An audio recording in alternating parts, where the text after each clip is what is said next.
So guys, Apple ने अपना सबसे अफोर्डेबल स्मार्टफोन लॉन्च कर दिया मार्केट में जो है।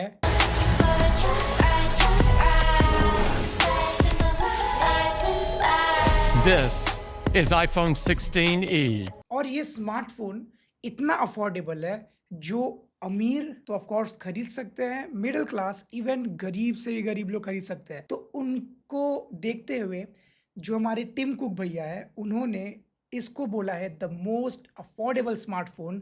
iPhone 16e joins the iPhone 16 family as its most affordable member.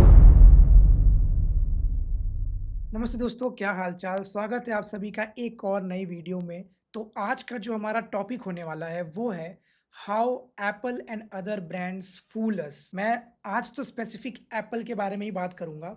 आगे और भी कई वीडियो में जो कंपनीज बहुत ज़्यादा कंज्यूमर्स को लूटती हैं उनके बारे में भी हम लोग बात करेंगे। बट सबसे पहला टॉपिक है एप्पल। एप्पल ने अपना हाल ही में एक सबसे अफोर्डेबल स्मार्टफोन लॉन्च किया है। ऐसा मैं नहीं कह रहा हूँ, ऐसा टीम कुक भाई बोल रहे हैं कि अभी तक के सीरीज में लाइक आईफोन 16 का लाइनअप पूरा कंप्लीट हो गया है। तो शायद से इतना मेरा कॉल आउट है, हमें आईफोन 17 17 के लाइनअप में देखने मिलेगा। बट क्या ये 16 सच में मनी वर्थ है, जस्टिफाई करता है पैसों को, उसके बारे में हम पूरी डिटेल में बात करेंगे। और साथ में कैसे आप लोग का ये कंपनियां मेंटालिटी चेंज करती है चीज़ों को लेकर, उसके बारे में बात करेंगे। तो सबसे पहले मैं बात करता हूँ आईफोन 16 के बारे में जो लॉन्च हुआ था फैब 19 को। और ये जो एप्पल का इवेंट था सबसे साइलेंट इवेंट या लॉन्च आप बोल सकते हो। किसी को कुछ पता नहीं था, सिर्फ एक टाइमिंग दे दिया गया था कि ये टाइम पे आईफोन 16 लॉन्च होगा। और उसके बाद सब लोग के अंदर ये था कि सच में शायद लाइक अभी के टाइम पे जो एप्पल अफोर्डेबिलिटी कर रही है कंज्यूमर्स के लिए, तो वो भी हमें इस 16 या ए के एस ई 4 में देखने मिले। बट सबसे बड़ा ट्विस्ट आया था जब प्राइसिंग के बारे में पता चली थी। और प्राइसिंग आप देख सकते हो, इतनी स्वीट प्राइसिंग इन लोगों ने रखी है। ये जो फ़ोन है वो लॉन्च ही हुआ था 59,900 रुपीज़ में। और इतना प्राइसिंग रखने का मतलब क्या है, ये मुझे सच में समझा नहीं। क्योंकि मैं खुद सोच रहा था कि शायद से फ़ोन की रिसर्च एंड डेवलपमेंट टीम है और जितनी भी मार्केटिंग टीम है, फाइनेंस टीम है, उन लोग ने खुद सोच के किया होगा कि शायद से आईफ़ोन अच्छे प्राइस में लॉन्च करे, बट वैसा हुआ नहीं। और अगर मैं इसके स्पेसिफिकेशन की बात करूँ, मैं स्पेसिफिकेशन आपको नहीं, साइड बाय साइड आपको मैं एसई 3 और साथ में 16 के साथ कंपेयर भी करते रहूँगा कि क्या इसके अंदर बहुत ही ड्रास्टिकली चेंज है और क्या नहीं, जिस प्राइस रेंज पे ये आ रहा है। अगर मैं बात करूँ डायरेक्ट एसई 4 से इसके अंदर सच में इम्प्रूवमेंट्स हुए हैं, बट जिस प्राइस पे ये इम्प्रूवमेंट हुआ है वो जस्टिफाई करता है कि नहीं, वो हम देखते हैं। सबसे पहले इसके डिस्प्ले की बात करते हैं। तो इसके अंदर आपको 6.1 इंचेस का सुपर रेटिना XDR डिस्प्ले मिलता है जो आपको अभी के आईफोन 16 मॉडल जो बेस मॉडल है उसके अंदर देखने मिलता है। और अगर मैं इसकी बात करूँ पिछले जनरेशन की एसई 3 की, उससे ये बहुत ही अच्छा अपग्रेड है। और आपको इसके अंदर आर्टिफिशियल इंटेलिजेंस मिलता है, बट एप्पल इसको बोलता है एप्पल इंटेलिजेंस। मैं सच बता रहा हूँ, एज अ 16 प्रो यूज़र मुझे इसका एक भी एआई पसंद नहीं आया। सिर्फ एक एआई पसंद है, लाइक अगर आप कुछ ऑन द गो हो, तो अगर आप उसका कैमरा बटन जो कैप्चर बटन है वो होल्ड करके रखोगे, तो वो ओपन होके होल्ड करके रखोगे तो आपको एक विजुअल इंटेलिजेंस दिखेगा जिससे आप कुछ भी कैप्चर करके आप उसका समरी देख सकते हो। चैट जीपीटी में कन्वर्ट करके आप उसमें कोई भी ऑन द गो कन्वर्सेशन हो गया या समराइज करना हो गया, लेटर लिखना हो गया, वो सब आप कर सकते हो। बट ये बहुत ही रेयर टाइम पे मुझे यूज़ होता हुआ दिखा है। और सच बता रहा हूँ, एप्पल के जितने भी 16 लाइनअप है लॉन्च हुए उसको ऑलमोस्ट मुझे लग रहा है 6 टू 7 मंथ हो गया होगा। उसके बाद भी एप्पल इंटेलिजेंस जिस पीक पे आना चाहिए था वो पीक पे नहीं है। अगर आप एक फुटेज देख रहे हो, उसके अंदर एप्पल का एक इरेजर है, वो किस तरीके से ऑब्जेक्ट को रिमूव कर रहा है। और अगर आप side by side Samsung S25 ultra को देखोगे, उसका अगर आप ऑब्जेक्ट रिमूवर देखोगे वो कितना प्रिसाइजली कट कर रहा है। तो ये डिफरेंस आपको ज़रूर देखने मिलेगा एप्पल और सैमसंग के एआई के बीच में। तो मैं इतना एआई को लेके बात नहीं करूँगा, हमारा मोटिव ये है कि इन लोग कैसे हमें पागल बनाते हैं कि हम लोग सच में नया फ़ोन लें। बट उसके पहले स्पेसिफिकेशन आपको ऊपर-ऊपर से बता देता हूँ कि आपको एक पता लग जाएगा कि आपको ये लेना है, नहीं लेना है, कि इसको भाई एकदम साइड में रखते हैं और उसके जगह आपको अलग फ़ोन ही बता दूँगा जो मेरे रिकमेंडेशन से ये प्राइस पॉइंट में बहुत अच्छे रहेंगे। तो अब बात करते हैं इसके प्रोसेसर में। प्रोसेसर इसके अंदर A18 चिप डाला है जो कि अच्छा है, बहुत अच्छा है। जो मुझे जितना थॉट था, मुझे लग रहा था कि शायद से A17 प्रो आएगा, A16 डाल सकते हैं। बट इन लोग ने लेटेस्ट जेन A18 बायोनिक चिपसेट जो कि बहुत ही अच्छा है, न्यूरल इंजन प्रोसेसिंग भी इसका बहुत ही स्मूथ है, कोई आपको दिक्कत नहीं दिखने मिलेगी। अब बात करते हैं इसके जो 2 इन 1 कैमरा सेंसर है, 48 मेगापिक्सल का फ्यूजन कैमरा है विथ हाई रेजोल्यूशन फोटोज आप ले सकते हो 24 एम्पियर 48 मेगापिक्सल के बीच में। बट जो उसका कैमरा क्वालिटी है वो मैच करता है आपके आईफोन 16 से। अगर आप 16 का प्राइस देखोगे तो ऑलमोस्ट फ्लिपकार्ट में आपको 7490 का मिल जाएगा और आपको अलग अलग 4000 के आईसीआईसी बैंक या अदर क्रेडिट कार्ड्स पे डिस्काउंट भी देखने मिल जाएंगे। साथ में अगर आप लोग जीएसटी वाले होगे तो उनके लिए भी बेनिफिट है, थोड़े और 10-12 जितने भी है वो कम हो जाएँगे। तो ऐसे लगा-लगा के 60-65 तक आपको एक अच्छा और थोड़ा अपग्रेडेबल फ़ोन आईफ़ोन में मिल सकता है, जो कि आईफ़ोन 16e से 16 ऑलमोस्ट अच्छा है। मैंने अपने फ्रेंड से सुना भाई कि 16e लेना सही रहेगा मेरे लिए क्योंकि उसके अंदर 2 इन 1 कैमरा भी है, 48 मेगापिक्सल का दिया है उतने कम रेंज पे। मैंने बोला भाई तू थोड़ा-सा पागल है क्या? 48 मेगापिक्सल जो मेन कैमरा है, वो आपको सेम एज़ ऑफ 16 ही मिलता है। बट जो 2 इन 1 इन लोग ने मेंशन किया है, सबको ऐसा दिमाग में लग रहा है, उसमें आपको अल्ट्रा वाइड भी देखने मिलेगा। आपको पोर्ट्रेट और एक डेप्थ कंट्रोल सेंसर देखने मिलता है। हाँ, उन लोग ने स्पेसिफाई नहीं किया है कि 2 इन 1 में अल्ट्रा वाइड है, ये है, वो उन लोग ने कुछ स्पेसिफाई नहीं किया है। बट एक जो वर्ड होता है ना सेंटेंस, एक सेंटेंस से पूरा एक लाइनअप चेंज हो सकता है, वैसा ही आईफ़ोन हर टाइम करता है। और बैटरी आपको सच में ज़्यादा अच्छी देखने मिलती है। मुझे एक्सपेक्टेशंस नहीं थी कि इन लोग आईफ़ोन 16e एक छोटे से फ़ोन में एक अंडर प्राइस एज, मैं क्या ही बोल रहा हूँ, अंडर प्राइस एज तो ये है नहीं, बहुत ही ओवर ही है। बट एक कम पैसे वाले आईफ़ोन में इन लोग इतना बड़ा बैटरी कैसे डाल सकते हैं? 3924 एमएच का बैटरी आपको देखने मिल जाता है जो कि 16 से बड़ा है और इसका बैटरी बैकअप ऐसा एप्पल कह रही है कि 26 आवर्स वीडियो प्लेबैक आपको देखने मिलेगा, आईफ़ोन से भी ज़्यादा। और थोड़ा-सा अजीब लगा क्योंकि 16 ही है भाई, थोड़ा-सा कम में ही बेच रहे हैं, ठीक है? मतलब अफोर्डेबल प्राइस में बेच रहे हैं, तो वो हिसाब से आपको इतना अच्छा देखने मिल रहा है। सेम थर्ड जनरेशन जैसे कोई भी आपको मैगसेफ कॉइल देखने नहीं मिलता है, नॉर्मल आप जो Q2 वायरलेस चार्जिंग होते हैं वही देख सकते हो, बाकी आपको कुछ नहीं मिलेगा, 7.5 वॉट का ही ले सकते हो आउटपुट आप। तो मैगसेफ दे दिया होता भाई, इतना तो रेंज बढ़ा दिया हो, थोड़ा मैगसेफ दे दिया होता तो अच्छा रहता। बाकी कैपेसिटी में भी एक बहुत अच्छा ड्रास्टिकली चेंज है, ये मुझे ज़्यादा पर्सनली अच्छा लगा, 128 जीबी से स्टार्टिंग है। मुझे डर लग रहा था कि भाई इन लोग प्राइसिंग बहुत अच्छा रख देंगे तो शायद से 64 रखें।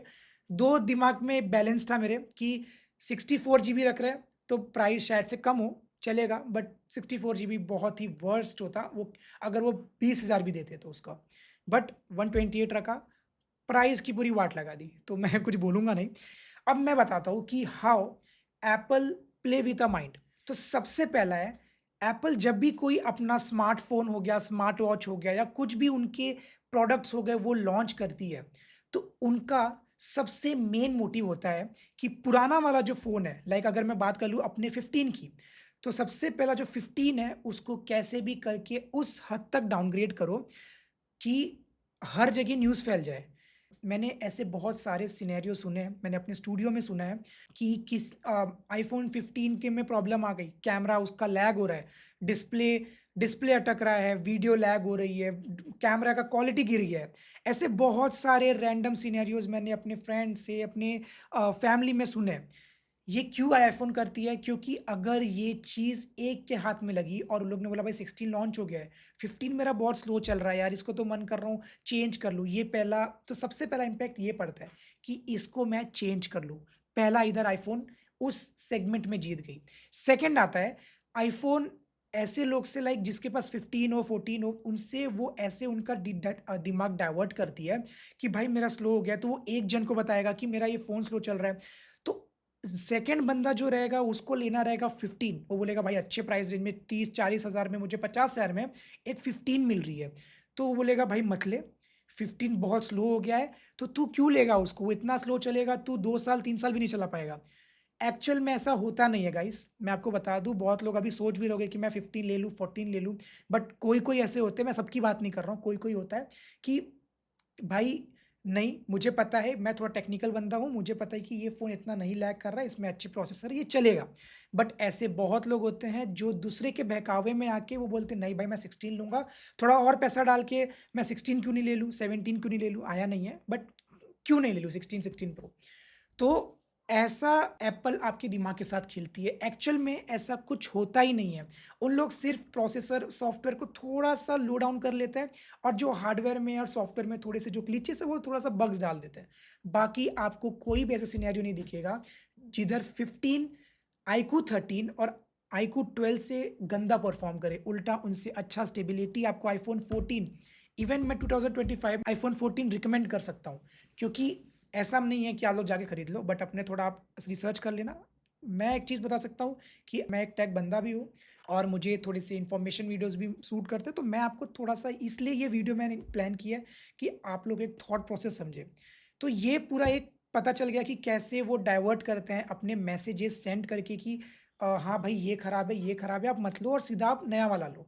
अब दूसरी बात ये है, कभी आपने ये सोचा है कि आईफ़ोन जभी भी अपना नया फ़ोन रिलीज़ करती है, तो वो प्रीवियस जेन मतलब 15 उनका पुराना ही वर्ज़न मतलब 15 प्रो हो गया, 15 प्रो मैक्स हो गया, वो प्रोडक्शन बंद क्यों कर देती है? ऑफ़ कोर्स नहीं पता होगा। इसलिए क्योंकि बहुत ज़्यादा लोग 15 प्रो और प्रो मैक्स लेने जाएँगे और अगर वो 15 प्रो और प्रो मैक्स लेने गए, तो उनका 16 प्रो, 16 प्लस, 16 प्रो मैक्स जितनी भी लाइनअप है, वो बंद हो जाती है।